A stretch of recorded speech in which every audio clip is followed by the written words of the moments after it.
ओम नमो भगवते वासुदेवाय नमो। नमस्कार बंधुगण आपण मानकु आम यूट्यूब चैनल को स्वागत।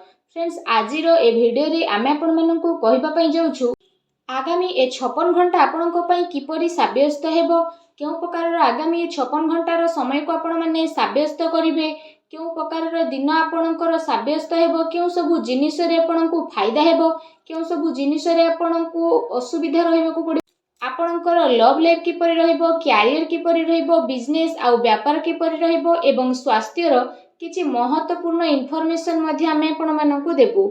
आउ ए वीडियो रो शेष रे आमे आपण मानकु किछि उपाय विषय कहबू जहा द्वारा आपण ए दिन को आहुरी अधिक शुभ और मंगलदायक साब्यस्त करि परिबे।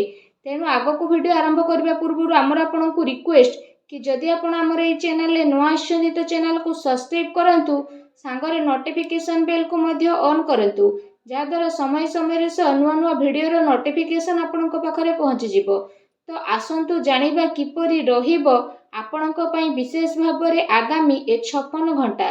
जदि विशेष भाबरे आमे आपण मानकु कहिबू ए 56 घंटा विषय रे, तो ए समय रे आपणकर आर्थिक स्थिति काफी अनुकूल रहिबो। आर्थिक लाभ पाई ए दिन रे आपणकु बहुत भल रकम धन प्राप्ति हेबो।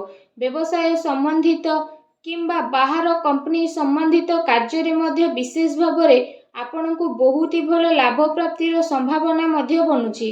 ता सहित ए दिन रे बाहर काम कार्य को नै मध्य आपण किछि यात्रा करि पारती, जहा आपणक पई अवश्य ही लाभदायक भरा सिद्ध हेबो।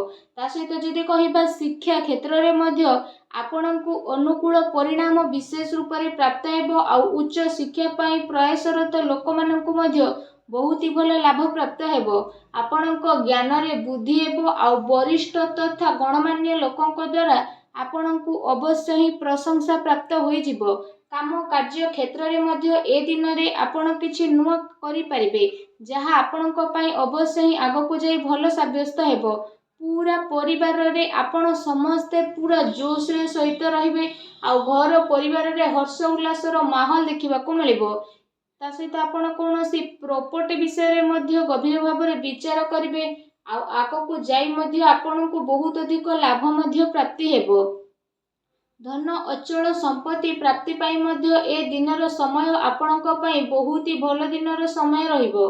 ता सहित ए दिनर समय आपणक पई विशेष भाव रे मौज मजलिस आउ आनंद भरा मध्य रहिबो, काहे कि ना आपण जीवन पूरा रूप रे जीबे। ता सहित जदि कहिबा आपणकर मनोबल पूरा भाव रे आपणक कार्य प्रति मध्य पूर्ण रूप रे समर्पित भाव नै कि आसीबो। आ आपणक पई नुआ उपलब्धि मध्य विशेष रूप रे प्रदान करिवो।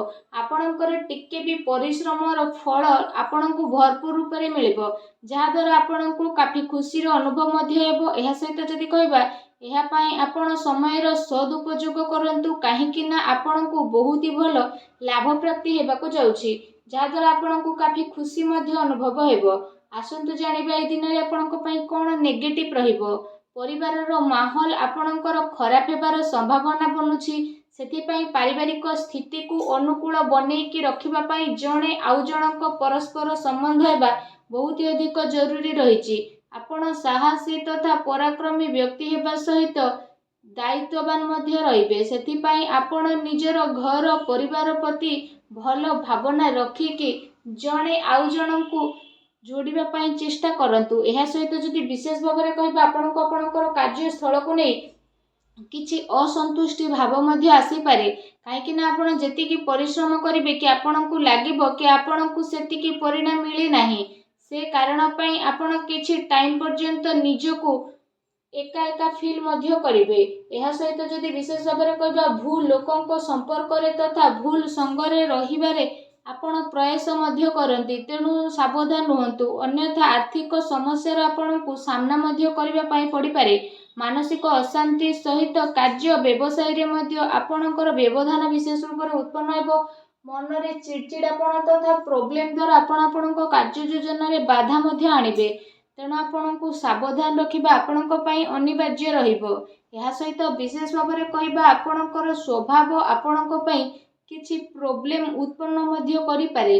पिलांक उपरे अधिक अनुशासन रखिबा सेमानक पई प्रॉब्लम मध्य ठिया करिवो। ସେଥିପାଇଁ ନିଜର ସ୍ୱଭାବରେ ଆପଣ ବିଶେଷ ରୂପରେ ଟିକେ ଲଚିଲାପଣ ଆଣନ୍ତୁ। ପିତାଙ୍କର ସମ୍ମାନ କରନ୍ତୁ। କିଛି ମତଭେଦ ମଧ୍ୟ ଉତ୍ପନ୍ନ ହୋଇପାରେ, ତେଣୁ ଟିକେ ସାବଧାନ ରୁହନ୍ତୁ। ଏହା ସହିତ ଏ ଦିନରେ ଆପଣ ତରତରରେ କୌଣସି ବି ନିର୍ଣ୍ଣୟ ନିଅନ୍ତୁ ନାହିଁ।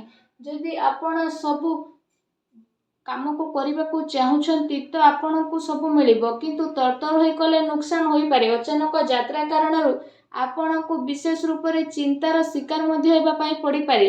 ଉଦ୍ଧାର ମାଗୁଥିବା ଲୋକଙ୍କୁ ନଜରଅନ୍ଦାଜ କରନ୍ତୁ। ମତଭେଦର ଗୋଟେ ଲମ୍ବା ସଂଖ୍ୟା ବନିବ, ଅନ୍ୟଥା ଆପଣଙ୍କୁ ସାମଞ୍ଜସ୍ୟ ବନେଇ ରଖିବାରେ ମୁସ୍କିଲ ମଧ୍ୟ ଆସିପାରେ, ତେଣୁ ଆପଣ ଟିକେ ସାବଧାନ ରୁହନ୍ତୁ। ଆସନ୍ତୁ ଜାଣିବା ଆପଣଙ୍କର ଲଭ୍ ଲାଇଫ୍ ଏ ଦିନରେ କିପରି ରହିବ। ଯଦି ଆପଣଙ୍କର ଦାମ୍ପତ୍ୟ ଜୀବନ ବିଷୟରେ କହିବା ତ ଏ ଦିନରେ ଆପଣଙ୍କ ପ୍ରେମ ଜୀବନ ପାଇଁ ବହୁତ ହି ଭଲ ଦିନ ରହିବ। ତା ସହିତ ପ୍ରେମ ମାମଲା ପାଇଁ ମଧ୍ୟ ବିଶେଷ ଭାବରେ ଏ ସମୟ ଆପଣଙ୍କ ପାଇଁ ଅତି ଉତ୍ତମ ରହିବ। ବିବାଦରୁ ଆପଣ ଦୂରେଇକି ରୁହନ୍ତୁ। କାହାର କହିବା ଦ୍ୱାରା କୌଣସି କାର୍ଯ୍ୟ ଆପଣ କରନ୍ତୁ ନାହିଁ। ଆପଣ ନିଜ ଉପରେ ଭରସା ରଖନ୍ତୁ, ଅନ୍ୟଥା ନିଜ ଉପରେ ଭରସା ରଖିକି ଆପଣ ନିଜର ପ୍ରେମୀ ପ୍ରେମିକାଙ୍କ ଉପରେ ଭରସା ରଖନ୍ତୁ ତଥା ଜଣେ ଆଉ ଜଣଙ୍କ ସହ ପ୍ରେମରେ ସଂଗଠିତ ହେଇକି ରୁହନ୍ତୁ, କାରଣ ଏ ଦିନ ପ୍ରେମ ଜୀବନ ପାଇଁ ବହୁତ ହି ଭଲ ଦିନ ରହିବାକୁ ଯାଉଛି। ଏ ଦିନର ଅବଶ୍ୟ ହିଁ ଆପଣଙ୍କୁ ଲାଭ ଉଠେଇବାର ରହିଛି। ଆସନ୍ତୁ ଜାଣିବା ଏ ଦିନରେ ଆପଣଙ୍କର ବ୍ୟବସାୟ ଆଉ କ୍ୟାରିୟର କିପରି ରହିବ।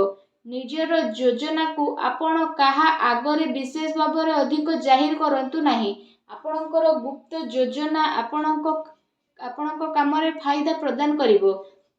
ଏହି ସମୟରେ କେଉଁଠି ଆପଣଙ୍କୁ ଅଚାନକ ଲାଭ ମିଳିବାର ବିଶେଷ ଭାବରେ ଆଶା ରହିଛି। ବାସ୍ ଆପଣଙ୍କୁ ଆପଣଙ୍କର ନିର୍ଣ୍ଣୟକୁ ମାନ୍ୟତା ଦେବାର ଅଛି, ଅନ୍ୟଥା ଆପଣଙ୍କୁ ପ୍ରତିଟି କ୍ଷେତ୍ରରେ ବହୁତ ଅଧିକ ଫାଇଦା ପ୍ରାପ୍ତ ହେବ। ବ୍ୟବସାୟିକ କ୍ଷେତ୍ର ବିଷୟରେ ଯଦି କହିବା, ଧନ ଲାଭର ବିଶେଷ ରୂପରେ ସ୍ଥିତି ବନୁଛି। କାର୍ଯ୍ୟ ଆପଣଙ୍କ ପାଇଁ ସବୁ ଆସାନୀରେ ମଧ୍ୟ ସଫଳ ହୋଇଯିବ।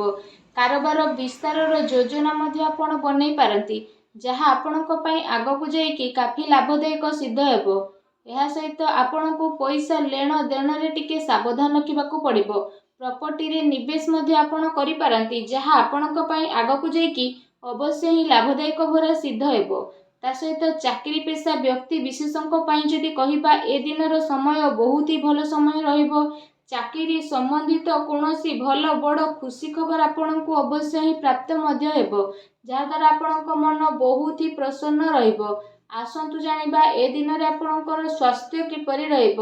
ଏ ଦିନରେ ଆପଣଙ୍କ ସ୍ୱାସ୍ଥ୍ୟ ସମୃଦ୍ଧ ବନିକି ରହିବ, କିନ୍ତୁ ଗ୍ରହଙ୍କର ସ୍ଥିତି କାରଣରୁ ଏ ଦିନରେ ଆପଣଙ୍କୁ ସକାରାତ୍ମକ ଆଉ ନକାରାତ୍ମକ ଦୁଇ ପ୍ରକାରର ପରିଣାମ ମଧ୍ୟ ବିଶେଷ ଭାବରେ ଦେଖିବାକୁ ମିଳିବ।